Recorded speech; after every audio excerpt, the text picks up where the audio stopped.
नमस्कार, frontier IAS coaching classes में आपका स्वागत है। मैं हूं श्रुति और आज के इस वीडियो लेक्चर में हम बात करने वाले हैं आर्ट एंड कल्चर के एक बहुत ही इंटरेस्टिंग टॉपिक के बारे में, जो है fairs and festivals of India. पिछले वीडियो लेक्चर में मैंने आपको बहुत सारे हिंदू फेस्टिवल्स के बारे में बात की थी आपसे, और आज के इस वीडियो लेक्चर में हम जानेंगे मुस्लिम फेस्टिवल्स के बारे में, क्रिश्चियन फेस्टिवल्स के बारे में और भी दूसरे धर्मों के इम्पोर्टेंट फेस्टिवल्स के बारे में, और साथ ही साथ हम लोग बात करेंगे कुछ सेक्युलर फेस्टिवल्स की।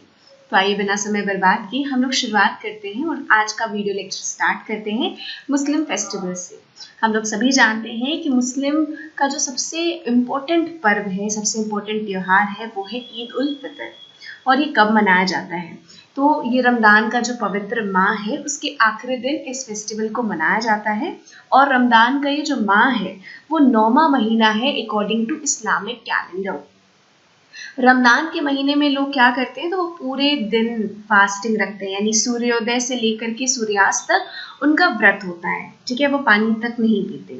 और ये जो फास्टिंग का पूरा प्रोसेस है, जिस प्रकार मुस्लिम कानून में इसका जिक्र किया गया है, मुस्लिम कानून को ही हम लोग सरिया कहते हैं। आपने कई बार इसका नाम सुना है कि सरिया मुस्लिम का जब भी टर्म यूज होता है, तो सरिया मुस्लिम लॉ है, मुस्लिम कानून है, जिस हिसाब से जितने भी रूल्स एंड रेगुलेशंस है वो सब इसी मुस्लिम लॉ में लिखे गए हैं, जिसे हम लोग सरिया कहते हैं। तो उसी सरिया में जो प्रोसेस लिखा गया है, उस प्रोसेस के अनुसार जो मुसलमान हैं वो फास्टिंग रखते हैं रमज़ान के महीने में।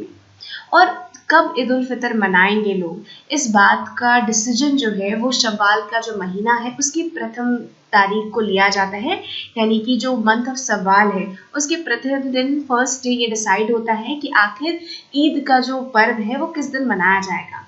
बेसिकली रमज़ान के महीने के ख़त्म होने के बाद जो नया मून, न्यू मून अपीयर होता है, तो उसके बाद ये डिसाइड होता है, चांद जब दिखता है उसके बाद लोग डिसाइड करते हैं कि कब ईद मनाना है। ठीक है, आगे बात करते हैं।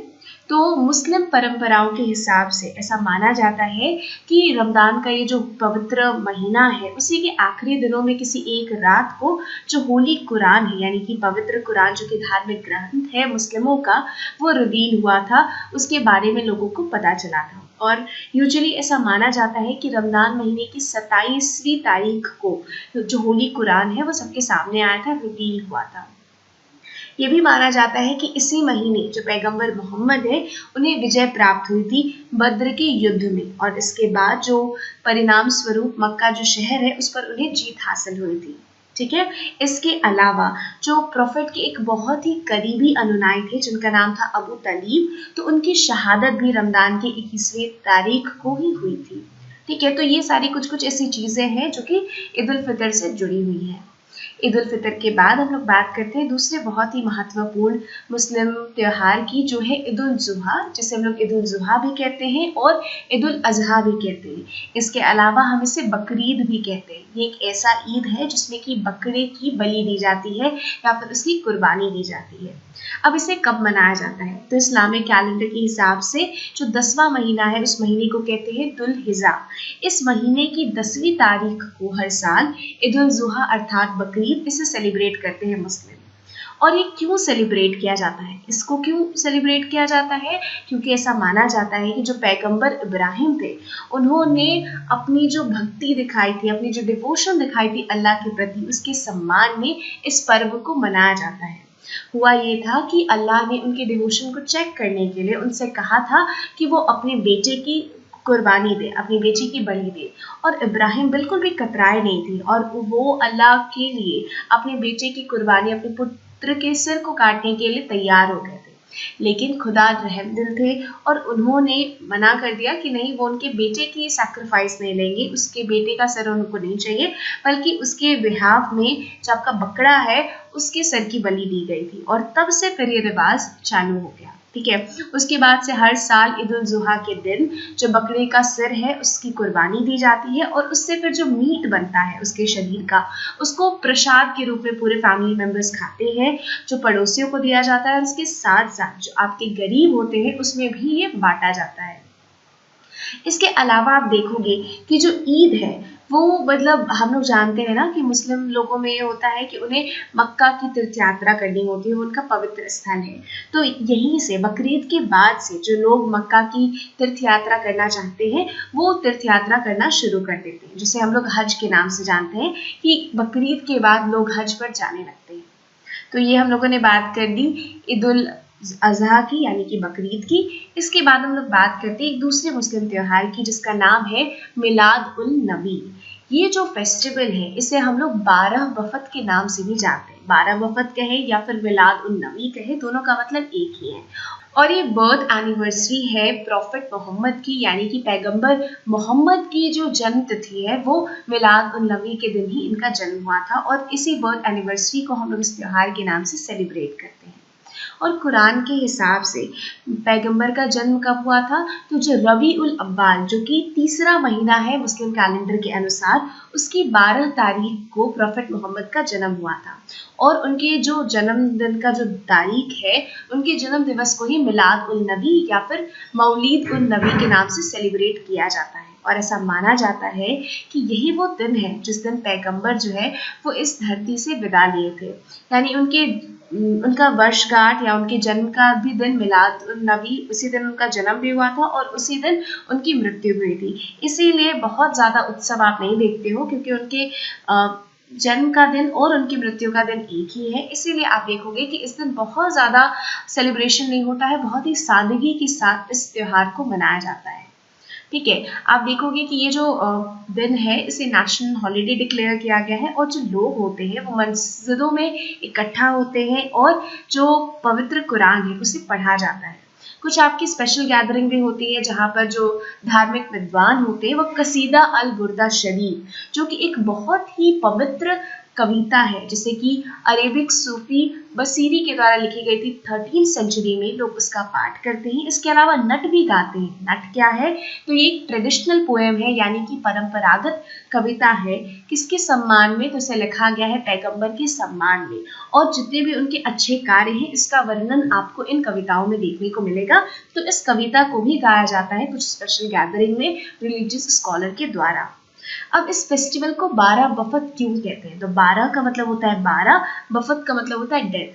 तो प्रॉफिट मोहम्मद की मृत्यु से पहले वो 12 दिन तक उन्हें बहुत बीमारी हुई थी, और इसी बीमारी के परिणाम स्वरूप बाद में उनकी डेथ हुई थी। तो ये 12 दिन की जो उनकी लंबी बीमारी थी, इसी को सिग्निफाई करता हुआ इसका नाम लिखा गया है 12 वफद। इस 12 दिन के बाद प्रॉफिट मोहम्मद की डेथ हो जाती है। ठीक है, आगे बात करते हैं। तो आप देखोगे कि इसका एक बहुत ही अच्छा खासा महत्व है, सिग्निफिकेंस है कुछ जगहों पर, जैसे कि कश्मीर, जहाँ पर पैगंबर की जो रिलिक्स है यानी उनके जो अवशेष हैं उसे हजरत बल जो श्राइन है जो कि श्रीनगर में स्थित है, वहाँ पर इसको डिस्प्ले किया जाता है प्रॉफिट मोहम्मद के रिलिक्स को। और हजारों की संख्या में जो श्रद्धालु हैं वो वहाँ पर इकट्ठा होते हैं और वहाँ पर होने वाले जुलूस में वो हिस्सा लेते हैं, उसमें भाग लेते हैं। इसके बाद हम लोग बात करते हैं अगले पर्व की, जो है मुहर्रम। मुहर्रम, अभी तक जितने भी पर्व की मैंने बात की थी वो ज़्यादातर खुशी के पर्व थे, लेकिन मुहर्रम ये आपका दुख पर्व है, यानी शोकपूर्ण त्योहार है। लोग इसमें खुशी नहीं मनाते हैं क्योंकि ये अली की मृत्यु से जुड़ा हुआ है। जो इस्लामिक कैलेंडर के हिसाब से जो पहला महीना है उस महीने का नाम भी मुहर्रम है, और इस पर्व का नाम भी मुहर्रम है। और इस्लामिक नए साल की शुरुआत जो है वो इस्लामिक कैलेंडर के इस प्रथम महीने की प्रथम तारीख को कहा जाता है, यानी कि मुहर्रम का जो प्रथम तारीख होता है उसे ही इस्लामिक न्यू ईयर कंसिडर किया जाता है। और मुहर्रम के महीने जो 10वीं तारीख होती है उसे यमुन अल उसरा कहते हैं, और मतलब पूरे विश्व भर में जितने भी सिया मुस्लिम हैं वो सब उस दिन शोक मनाते हैं। ठीक है, और आप देखोगे कि ऐसा इसीलिए क्योंकि जो आपके हुसैन बिन अली थे जो कि प्रॉफिट मोहम्मद के ग्रैंड सन थे, तो उनकी शहादत हुई थी उस दिन। उन्होंने जो करबाला का युद्ध है उसमें उन शहीद हुए थे 61 हिजरी यानी कि 680 AD में वो शहीद हुए थे, और उसी को याद करने के लिए ये मुहर्रम मनाया जाता है। इंडिया में अगर हम लोग स्पेसिफिकली बात करें तो लोग जुलूस निकालते हैं जिसको हम लोग ताजिया कहते हैं, और खुद को चेन से पीटते हैं ताकि वो दर्द, जिस दर्द से अली गुजरे थे, वो उस दर्द को महसूस कर सकें। भारत के कुछ हिस्सों में आप देखोगे कि जो लोग हैं वो काले कपड़े पहनते हैं और एक दूसरे को शरबत या फिर जूस वो डिस्ट्रीब्यूट करते हैं। ठीक है, तो ये हम लोगों ने बात की मुहर्रम की। मुहर्रम के बाद अब हम लोग बात करते हैं शबे बारात की। जो शबे बारात है इसे हम लोग मुक्ति की रात भी कहते हैं, और जो शबन महीना है मुस्लिम कैलेंडर के हिसाब से, उसकी जो 14वीं और 15वीं जो तारीख होती है शबन महीने की, इसकी रात को हम लोग शबे बारात कहते हैं। और मुस्लिम मान्यता के हिसाब से हर एक इंसान की जो डेस्टिनी है वो उस रात को डिसाइड होती है। ज्यादातर जो सिया मुसलमान होते हैं वो 15 जो शबन महीने की जो 15 तारीख है उसे इमाम मोहम्मद अल महदी के बर्थ एनिवर्सरी के रूप में मनाते हैं। और ये मोहम्मद अल महदी कौन थे? तो वो 12वें इमाम थे, और माना जाता है कि उन्होंने ही दुनिया को अत्याचार और जो अन्याय है उससे मुक्ति दिलाने में उन्होंने काफी मदद की। तो ये है शबे बारात। तो शबे बारात के साथ हम लोगों ने बहुत सारे मुस्लिम फेस्टिवल का जिक्र किया। अब हम लोग बात करते हैं कुछ ईसाई धर्म के त्योहारों की, यानी कि कुछ क्रिश्चियन फेस्टिवल्स की। और इसमें हम लोग सबसे पहले बात करेंगे सबसे फेमस पर्व की, जो है क्रिसमस। क्रिसमस को हर साल पूरे विश्व में 25 दिसंबर को मनाया जाता है। और ये क्रिसमस है क्या? तो ऐसा माना जाता है कि जीसस क्राइस्ट का जन्म इस तारीख हुआ था, तो इसीलिए ये बर्थ एनिवर्सरी है जीसस क्राइस्ट की। और आप पाओगे कि जो क्रिसमस का जो सेलिब्रेशन है वो जितने भी चर्च हैं उन सभी में जो 24 टू 25 दिसंबर की जो रात होती है तब से इसका सेलिब्रेशन शुरू हो जाता है। और ये सेलिब्रेशन इस बात की गवाही है कि जो जीसस क्राइस्ट है उनके जन्म को सिग्निफाई करता है कि रात में जीसस क्राइस्ट का जन्म हुआ था, तो लोग उसी को सेलिब्रेट करते हैं, उनके जन्म दिवस को सेलिब्रेट करते हैं। जो लोग हैं वो चर्च को विजिट करते हैं, और जहाँ पर बहुत तरह के प्रोग्राम्स ऑर्गेनाइज होते हैं सभी भक्तों के लिए, जितने भी क्रिश्चियंस होते हैं उनके लिए, ताकि जीसस क्राइस्ट के जितने भी अच्छे काम हैं वो लोग याद कर सके। लोग एक दूसरे के घर भी जाते हैं क्रिसमस के दिन और एक दूसरे को गिफ्ट्स भी देते हैं। और अगर आप देखोगे तो क्रिसमस के साथ दो रिचुअल्स बहुत करीब से जुड़ा हुआ है, एक तो क्रिसमस ट्री का और दूसरा है सांता क्लॉज का। तो क्रिसमस ट्री हर जो भी क्रिश्चियन होते हैं वो अपने घर पे क्रिसमस ट्री को डेकोरेट करते हैं ऑर्नामेंट्स के साथ, लाइट्स के साथ, हॉली के साथ। और जो सांता क्लॉज है ऐसा माना जाता है कि वो सबको क्रिसमस के दिन गिफ्ट्स बांटते हैं। इसके अलावा क्रिसमस के दिन लोग कैरल्स भी गाते हैं और एक दूसरे को मिठाइयाँ बांटते हैं, केक्स भी बांटते हैं इस दिन। हम देख सकते हो कि ये यहाँ पे एक बड़ा सा क्रिसमस ट्री है जिसको कि डेकोरेट किया गया है। क्रिसमस के बाद बात करते हैं दूसरे बहुत ही इंपॉर्टेंट क्रिश्चियन फेस्टिवल की, जो है ईस्टर और गुड फ्राइडे। तो जो ईस्टर है ये वो दिन है जिस दिन ईसा मसीह दोबारा से जीवित हो उठे थे, यानी कि उनके पुनः जीवित होने का जो दिन है उसे ईस्टर के तौर पर सेलिब्रेट किया जाता है। बाइबल के अनुसार जब जीसस को सूली पर चढ़ाया गया था उसके ठीक 3 दिन बाद वो वापस से पुनर्जीवित हो गए थे। और ईस्टर जो है इस बात को सिग्निफाई करता है कि मृत्यु के ऊपर जीवन की जीत हुई है, क्योंकि मरकर जीसस क्राइस्ट वापस से जीवित हुए हैं। आप देखोगे कि क्रिश्चियन और जो जूइश ट्रेडिशन है ईस्टर फेस्टिवल को मनाने की, उसमें कुछ सिमिलैरिटीज है। फॉर एग्जाम्पल जो क्रिश्चियनिटी की जो शुरुआती वर्ष है उसमें जो जूइश क्रिश्चियन है वो ईस्टर को जो 14th डे है जूइश मंथ ऑफ निशान, उसके 14वीं जो 14th डे होता है ना निशान का मंथ का, उसके जो सबसे नजदीकी संडे होता है उसमें जूइश क्रिश्चियन ईस्टर मनाते हैं। जबकि जो नॉर्मल क्रिश्चियन है वो आपके जो 14th डे होता है जूइश मंथ ऑफ निशान उसको मनाते हैं। तो इन दोनों में ही ईस्टर मनाने का जो परंपरा है या दिन जिस दिन ये लोग ईस्टर मनाते हैं वो अलग अलग है। तो इसके कारण क्या होता है ना, पूरा कंफ्यूजन क्रिएट हो रखा था। इस कंफ्यूजन को दूर करने का क्रेडिट जाता है निसन की हिस्टोरिक काउंसिल को। उन्होंने 325 एडी में ईस्टर के डेट को फिक्स कर दिया और उन्होंने कहा कि जो फुल मून होता है लाइक वर्नल इकोनॉमिक्स जो कि हर साल अप्रोक्सीमेटली 21 मार्च को होता है, या फिर जो पास्चल का फुल मून उसके बाद जो फुल मून होता है मतलब उसकी जो फर्स्ट संडे होती है उसको ईस्टर के डेट के तौर पर फिक्स किया गया है। जो गुड फ्राइडे का जो फेस्टिवल है वो उस दिन को याद दिलाता है जिस दिन जीसस क्राइस्ट को सूली पर चढ़ाया गया था।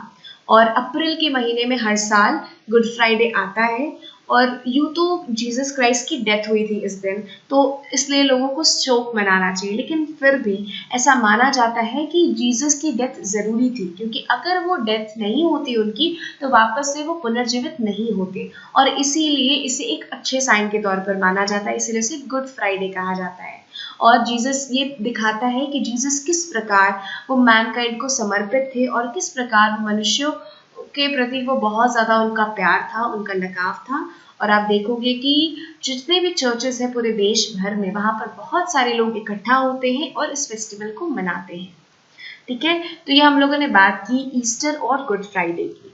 अब हम लोग बात करेंगे दूसरे जो रिलीजन्स हैं उनके जो इम्पोर्टेंट फेस्टिवल्स हैं उनके बारे में।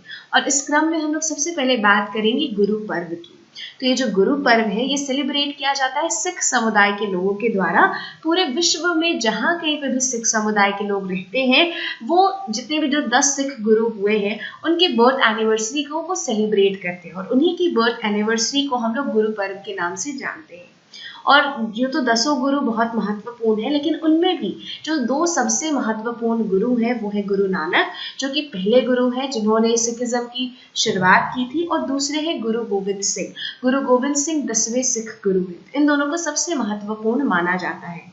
जो दूसरे इम्पोर्टेंट गुरु पर जो मनाए जाते हैं वो याद किया जाता है किनकी शहादत को, तो गुरु अर्जुन देव और गुरु तेग बहादुर को, जिन्होंने अपनी जिंदगी खोई मुगल मतलब सिख धर्म की सर्विस में। मुगल के हाथों मुगलों ने इनकी जान दी थी और ये सिख धर्म को प्रोटेक्ट करते हुए इन्होंने अपनी जान दी थी। तो इनकी शहादत को याद करते हुए भी गुरु पर्व को मनाया जाता है। जो सिख कम्युनिटी है ये गुरु नानक जयंती को सेलिब्रेट करती है गुरु नानक जी की बर्थडे के उपलक्ष्य में, यानी जिस दिन गुरु नानक जी का बर्थ एनिवर्सरी होती थी उसे ही हम लोग गुरु नानक जयंती कहते हैं। ठीक है, आगे बात करते हैं। तो जितने भी जिस गुरु पर्व के दौरान जितने भी गुरुद्वारा हैं उसमें स्पेशल सर्विस होती है, यानी एक खास कार सेवा होती है और लोगों के बीच उस दिन विशेष लंगर डिस्ट्रीब्यूट किया जाता है। गुरु पर्व में इसके अलावा क्या होता है, तो अखंड पाठ होता है और लोग प्रभात फेरी निकालते हैं और एक साथ मिलकर के शब्द गाते हैं या फिर हाइम्स गाते हैं जिसमें वो ईश्वर की सराहना करते हैं। जो फेस्टिविटीज होती है इसमें क्या होता है कि बड़े से जुलूस में बहुत ही खूबसूरत फूलों से सजे हुए वाहन में गुरु ग्रंथ साहिब को लेके जाया जाता है। और जो गुरु ग्रंथ साहिब को जब लेके जाया जाता है तो उनके आगे 5 आपके सशस्त्र गार्ड होते हैं, आर्म गार्ड होते हैं और उनके हाथों में सिख फ्लैग होता है जिसे हम लोग निशान साहिब कहते हैं। याद रखिएगा कि निशान साहिब कुछ नहीं बल्कि सिखों का जो फ्लैग होता है उसे हम लोग निशान साहिब कहते हैं। तो वो 5 आदमी होते हैं जो कि इस निशान साहिब यानी कि सिख फ्लैग को कैरी करते हैं। और ये जो 5 आदमी है वो पंच प्यारे को रिप्रेजेंट करते हैं। पंच प्यारे गुरु गोविंद सिंह के 5 बहुत ही करीबी लोग थे और वही 5 पंच प्यारे उन्हें कहा जाता है और ये जो 5 आर्म्ड गार्ड है वो उन्हीं पंच प्यारे को रिप्रेजेंट करते हैं। ठीक है, तो हम लोगों ने बात कर ली गुरु पर्व की। गुरु पर्व के बाद हम लोग बात करते हैं महावीर जयंती की। तो महावीर जयंती जो है वो जैन समुदाय के लोगों के द्वारा मनाई जाती है। किसके उपलक्ष्य में, तो जो 24वें तीर्थंकर थे लॉर्ड महावीर, जिन्होंने जैनिज्म यानी कि जो जैन धर्म है जिसकी स्थापना की थी, उनकी बर्थ एनिवर्सरी को हम लोग महावीर जयंती के रूप में मनाते हैं। और भाद्रपद का जो महीना है उसकी प्रथम तारीख को हर साल महावीर जयंती को मनाया जाता है। जितने भी जैन मंदिर हैं उनको सजाया जाता है और वहाँ पर जो केसरिया ध्वज है उसको लगाया जाता है। जो महावीर की प्रतिमा होती है पहले उसको दूध के साथ धोया जाता है और उसके बाद जो आपका विधिवत स्नान है उसको कराया जाता है। तो हम लोग कह सकते हैं महावीर की प्रतिमा का दुधाभिषेक होता है और उसके बाद एक जुलूस में उसे कैरी किया जाता है, यानी कि उसे ले जाया जाता है। फिर इस दिन आप ये भी देखोगे कि जो भी जैन धर्म के डिवोटीज हैं वो उनका जैनिज्म का यानी जैन धर्म से जुड़े हुए जितने भी पवित्र स्थल हैं उसको विजिट करते हैं।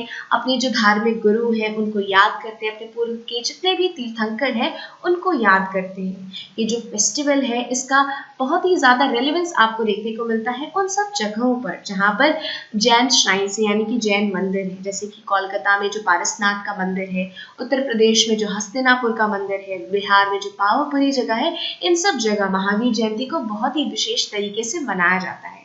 दूसरी जगह जैसे गुजरात और राजस्थान, वहां पर भी महावीर जयंती को बहुत ही बेहतर तरीके से मनाया जाता है क्योंकि ये 2 ऐसी जगह हैं जहां पर अधिकतर जैन समुदाय के लोग रहते हैं।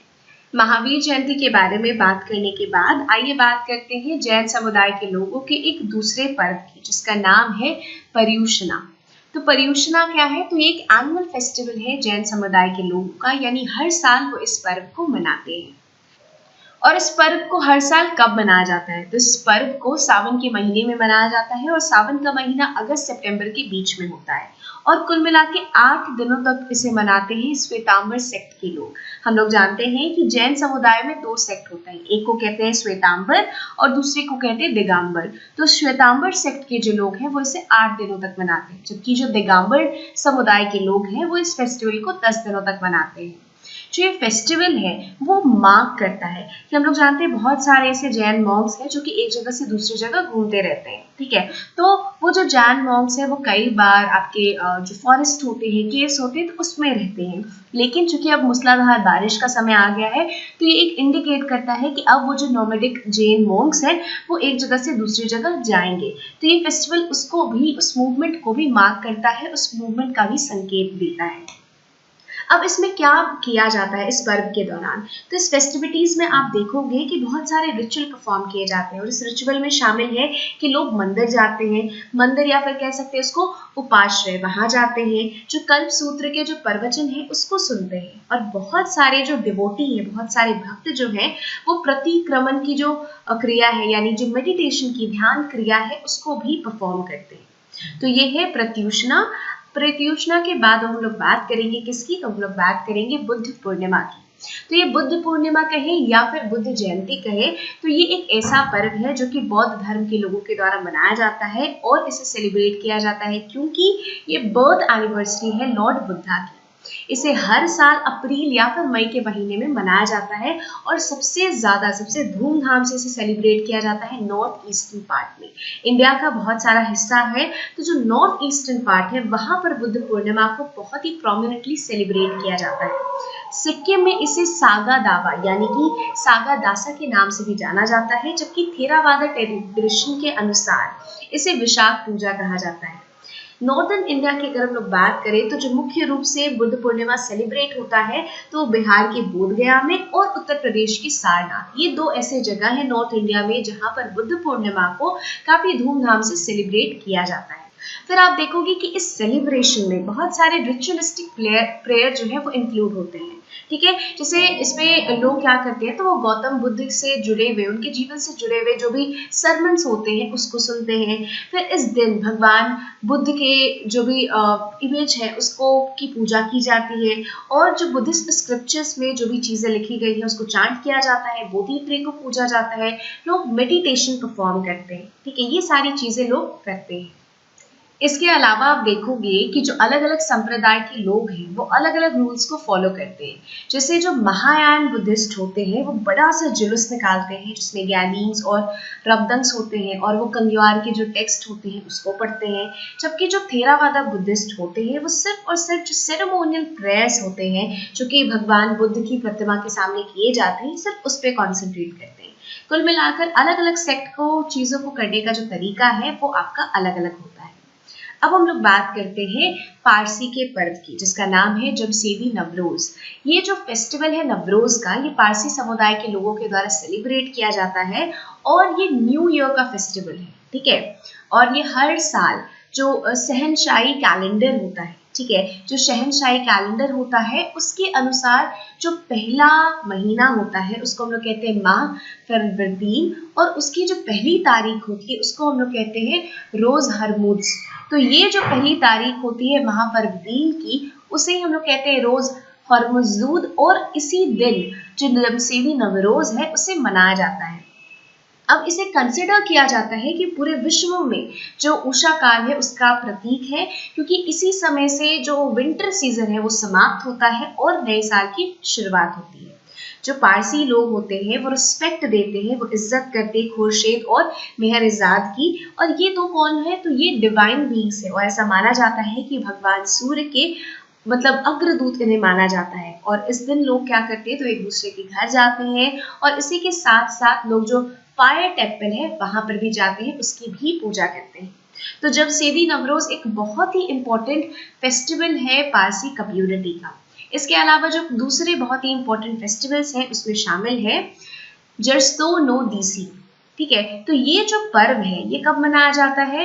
तो जो 10वां महीना होता है, जिसे हम लोग कहते हैं खोर्सद्रोज दाह में, उसकी 11 तारीख को इसे मनाया जाता है। और ये बेसिकली डेथ एनिवर्सरी है प्रॉफिट जोरास्टर की, यानी जोरास्टर की इस दिन मृत्यु हुई थी और उसी के ओकेजन पे इस पर्व को मनाया जाता है।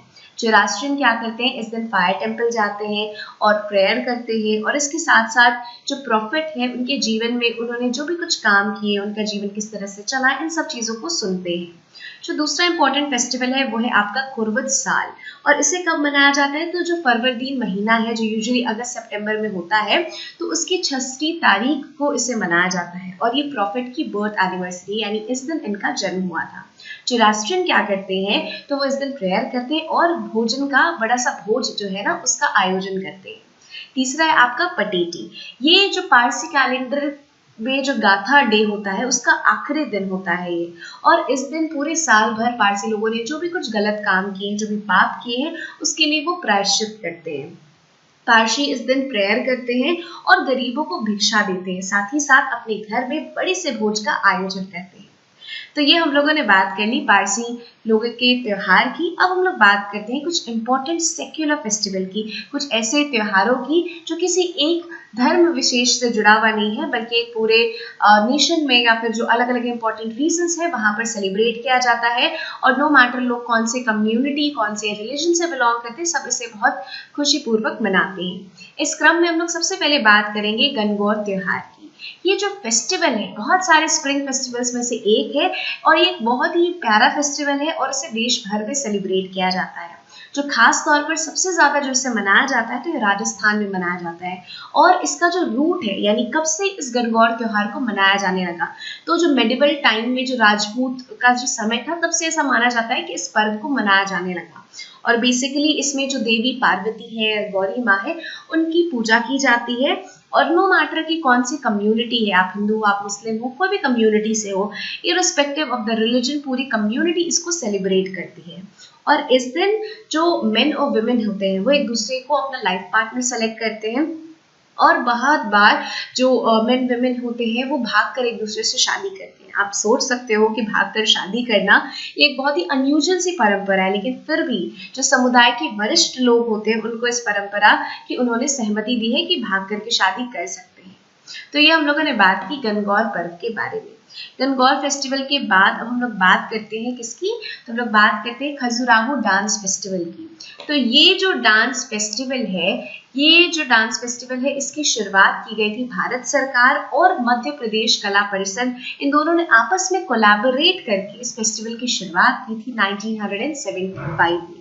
और इसका मेन उद्देश्य था जो शहर है, मतलब मध्य प्रदेश का जो राज्य है, उसमें टूरिज्म को प्रमोट करना, और जो खजुराहो के मंदिर में जो ब्यूटी है, जो इरोटिज्म है, उसको हाईलाइट करना, ताकि उसको लोग जान पाए उसके बारे में और वहां पे टूरिज्म को बढ़ावा मिल सके।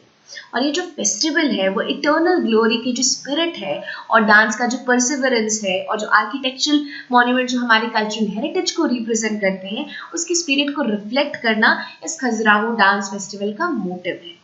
ठीक है। तो खजुराहो डांस फेस्टिवल के बाद हम लोग बात करेंगे न्यू ईयर की। तो अगर लोकल मान्यताओं की बात करें तो लोकल मान्यताओं के हिसाब से इस पर्टिकुलर डे में जो भगवान ब्रह्म है उन्होंने दुनिया को क्रिएट किया, और इसीलिए जो हिंदू कैलेंडर है उसकी शुरुआत इस दिन होती है। अब ये जो न्यू ईयर है इसे अलग अलग राज्य में अलग अलग नाम से जाना जाता है। जिस प्रकार आंध्र प्रदेश और कर्नाटक में इसे उगड़ी या फिर चैत्र सुधा पद्यमी के नाम से जाना जाता है। महाराष्ट्र में इसे गुड़ी पड़वा या फिर गुड़ी पावा कहा जाता है। गोवा में इसे संवत्सर पाडवो के नाम से जाना जाता है। वेस्ट बंगाल में इसे नवा वर्ष कहा जाता है। तमिलनाडु में उसे पुतंडो कहा जाता है, जबकि केरल में इसे विशु के नाम से जाना जाता है। न्यू ईयर के बाद अब हम लोग बात करते हैं तीज की। तो नॉर्थ इंडिया में सेलिब्रेट होने वाले बहुत ही कलरफुल फेस्टिवल में से एक है तीज, और ये हर साल सावन महीने के तीसरे दिन सेलिब्रेट किया जाता है। और सावन महीना कब आता है, तो जुलाई और अगस्त के बीच में। ये एक ऐसा फेस्टिवल है जो कि महिलाओं के द्वारा सेलिब्रेट होता है, और इसमें जो घर की औरतें हैं वो अपनी हाथों में मेहंदी लगाती हैं और नए नए कपड़े पहनती हैं। बेसिकली ये जो तीज का पर्व है ये राजस्थान, बिहार और उत्तर प्रदेश में मनाया जाता है। हरियाणा में इस पर्व को, जो तीज है, उसे हरियाली तीज के नाम से जाना जाता है, क्योंकि जो मेहंदी का रंग होता है वो आपका हरा होता है। ठीक है, तो ये हम लोगों ने तीज के बारे में बात की। तीज के बारे में बात करने के बाद अब हम लोग बात करेंगे किसकी, तो हम लोग बात करेंगे शहर ए गुलब सरोन की। इसको हम लोग फूल वालों की सैर के नाम से भी जानते हैं, और ये एक एनुअल फेस्टिवल है फूलों का, जो कि पुरानी दिल्ली में कंडक्ट किया जाता है। ये एक सिंबल है किस चीज का, तो कम्युनल हार्मोनी का एक प्रतीक है। और इसमें जो बड़े बड़े प्रोसेशंस निकलते हैं, जुलूस निकलते हैं, जिसमें जो पंख होता है, बेसिकली जो पाम लीफ का जो फैन होता है, उसको बहुत ही खूबसूरत तरीके से फूलों से डेकोरेट किया जाता है, और इसे ख्वाजा बख्तियार खाकी के मकबरे में लेके जाया जाता है, और बाद में इसे फिर जोग माया का जो मंदिर है वहां पर लेके जाया जाता है। और ऐसा कहा जाता है कि जो क्वीन मुमताज महल है, उन्होंने इस पर्व की शुरुआत की थी। और ये क्वीन मुमताज महल, आप कंफ्यूज मत होइएगा कि शाहजहां की पत्नी है, नहीं, ये पत्नी थी मुगल बादशाह अकबर शाह द्वितीय की, और उन्होंने इस पर्व की शुरुआत की थी 19th सेंचुरी में। बाद में ब्रिटिश के द्वारा इस पर्व को रोक दिया गया था, लेकिन बाद में इसे 1962 में दोबारा से इसकी शुरुआत हुई। तो इस तरह से मैंने आपके साथ डिस्कस किए जितने भी इम्पोर्टेंट फेस्टिवल्स हैं अलग अलग रिलीजन के और सेक्युलर फेस्टिवल के बारे में। मैं उम्मीद करती हूँ आपको ये वीडियो लेक्चर पसंद आया होगा। धन्यवाद।